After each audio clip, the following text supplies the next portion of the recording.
Baik, Assalamualaikum warahmatullahi wabarakatuh. Perkenalkan, nama saya Arga Aswad, NIM 17086364. Baik, kali ini saya akan buat video, yang mana video ini berguna untuk memenuhi mata kuliah saya, yaitu melengkapi tugas dari paper yang telah saya buat dari mata kuliah kurikulum dalam PJOK. Dan kali ini saya akan menjelaskan atau mempresentasikan paper saya yang berjudul Implementasi Kurikulum PJOK 2013. Nah, saya diberi tugas oleh dosen pembimbing saya, yaitu Dr. Damrah, MPD. Langsung saja saya masuk ke materinya. Yang pertama itu adalah pengertian dari kurikulum 2013. Kurikulum 2013 itu sendiri ialah sebuah kurikulum yang terintegrasi. Maksud dari integrasi di sini adalah sebuah kurikulum yang mengintegrasikan skill, trim, konsep dan topik baik dalam bentuk within single disciplines, across self-discipline and with across learning. Dengan kata lain, bahwa kurikulum 2013 ialah kurikulum yang terpadu sebagai satu konsep, dapat dikatakan sebagai sebuah sistem atau pendekatan pembelajaran yang melibatkan beberapa disiplin ilmu untuk memberikan pengalaman makna luas kepada peserta didik. Nah, maksudnya di sana yaitu kurikulum 2013 sangat berbeda dari kurikulum sebelumnya. Kita ambil contoh dari kurikulum KTSP atau K 2013-2006. Nah, di sana kenapa dikatakan berbeda? Karena di kurikulum 2013 atau K13 ini adalah guru atau pemerintah menginginkan kalau setiap siswa itu mempunyai skill yang dibawa setelah selesai sekolah. Contohnya, kalau di kurikulum sebelumnya hanya membutuhkan atau hanya mementingkan materi saja, tapi di kurikulum ini dibutuhkan kepandaian ketika setelah menyelesaikan pembelajaran di bangku sekolah.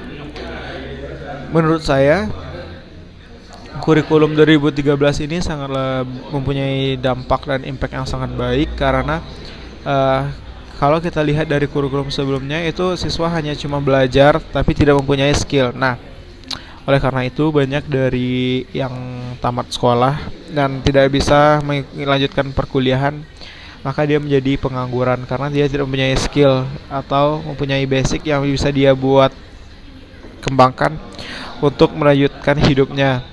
Nah, kalau di 2013 ini kita mempunyai contohnya salah satu hal yang sepele menurut saya dari 2013 ini, kan siswa diminta lebih aktif dari guru. Jadi dapat dilihat contoh waktu awal-awal kuliah kan banyak mahasiswa baru, yang mana dari BP saya 2017 banyak mahasiswa baru yang masih belum bisa untuk melakukan presentasi, untuk berpendapat, dan tidak bisa karena mempunyai rasa malu dan emang gak bisa gitu. Jadi di kurikulum 2013 siswa diminta aktif dan bisa menyampaikan dan menyuarakan apa pendapatnya dan diajarkan untuk presentasi yang baik. Nah, dari sana aja sudah kelihatan bahwa kurikulum 2013 ini mempunyai Selanjutnya masuk kepada implementasi kurikulum 2013 terhadap pelajaran PJOK. Di sini adalah belajar merupakan sebuah aktivitas atau suatu proses untuk memperoleh pengetahuan, meningkatkan keterampilan, memperbaiki perilaku, sikap, dan mengokohkan kepribadian. Menurut Hamalik tahun 2005 mendefinisikan belajar yakni memodifikasi atau memperteguh kelakuan, memulai pengalaman. Definisi ini merupakan penjelasan lanjut, yakni belajar merupakan suatu proses, suatu kegiatan dan bukan suatu hasil atau tujuan. Belajar bukan hanya mengingat, tetapi lebih luas daripada itu, yaitu mengalami. Hasil belajar bukan sesuatu untuk penguasaan hasil latihan, akan tetapi perubahan kelakuan. Nah, itu tadi menurut Hamalik tahun 2005. Sekarang menurut Mahendra 2013 mengatakan bahwa pendidikan jasmani merupakan proses pendidikan melalui aktivitas jasmani, permainan atau olahraga yang dipilih untuk mencapai tujuan pendidikan. Sedangkan menurut Motohir tahun 2001 mengembangkan definisi pendidikan jasmani yang dilontarkan pada Lokakarya Nasional tentang Pembangunan Olahraga pada tahun 1981. Mahendra pada tahun 2003 menyatakan bahwa tujuan pendidikan jasmani memberikan kesempatan yang baik atau kesempatan untuk siswa untuk satu, mengembangkan pengetahuan dan keterampilan terkaitan dengan aktivitas jasmani, perkembangan estetika, dan perkembangan sosial. Yang kedua, mengembangkan kepercayaan diri dan kemampuan untuk menguasai keterampilan gerak dasar yang akan mendorong prestasinya ketika dibawakan ke dalam olahraga atau aktivitas jasmani. Yang ketiga, memperoleh dan mempertahankan derajat kebugaran jasmani yang optimal untuk melaksanakan tugas sehari-hari secara efisien dan terkendali. Yang ketiga, mengembangkan nilai-nilai kepribadian melalui partisipasi dalam aktivitas jasmani yang baik secara berkelompok maupun perorangan. Yang kelima, berpartisipasi dalam aktivitas jasmani dan mengembangkan keterampilan sosial yang memungkinkan siswa berfungsi secara efektif dan berhubungan antar orang. Yang terakhir, yang keenam, yaitu menikmati kesenangan dan keriangan melalui aktivitas jasmani termasuk permainan olahraga. Selanjutnya, menurut Lutan dan Saputra tahun 2003, tujuan pendidikan jasmani itu terdiri dari tiga, yaitu yang pertama pertumbuhan gerak, pertumbuhan prestasi, dan pertumbuhan sosial. Kenapa pertumbuhan gerak? Karena ketika kita melakukan kegiatan jasmani, maka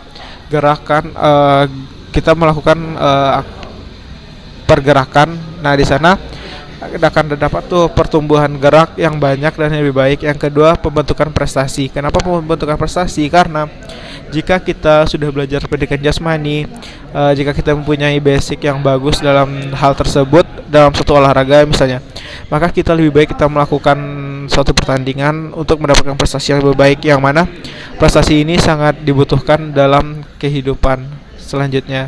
Selanjutnya, pembentukan sosial. Karena dalam pendidikan jasmani kita itu biasanya dibiasakan dalam berkelompok, contohnya dalam tim.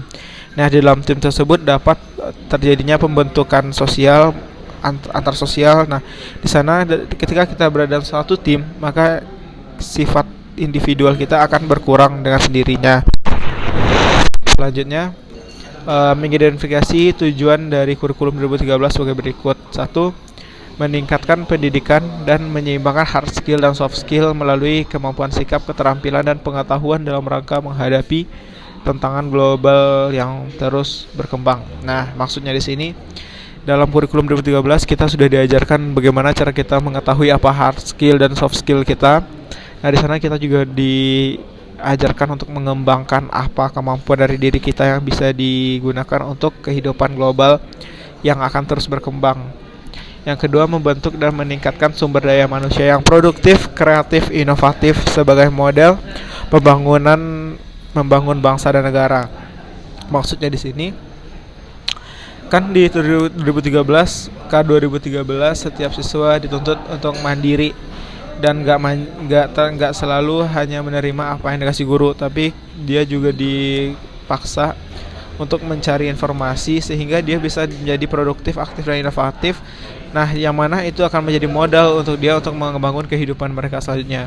Yang ketiga, meringankan tenaga pendidik yang menyampaikan materi. Maksudnya di sini mempermudah guru untuk mengajar, karena ketika siswa sudah mulai mencari dan melakukan kegiatan yang diminta sendiri, maka secara langsung guru juga dapat mudah menerangkan kepada siswa. Tentu siswanya sudah mengerti apa yang dia carikan. Yang keempat, itu meningkatkan peran serta pemerintah pusat dan daerah serta warga masyarakat secara seimbang dan menentukan dan mengendalikan kualitas dalam pelaksanaan kurikulum di tingkat satuan pendidikan. Baik, itulah penjelasan saya terkait materi kurikulum 2013. Mohon maaf jika ada kesalahan. Saya akhiri dengan wabillahi taufiq wal hidayah. Wassalamualaikum warahmatullahi wabarakatuh.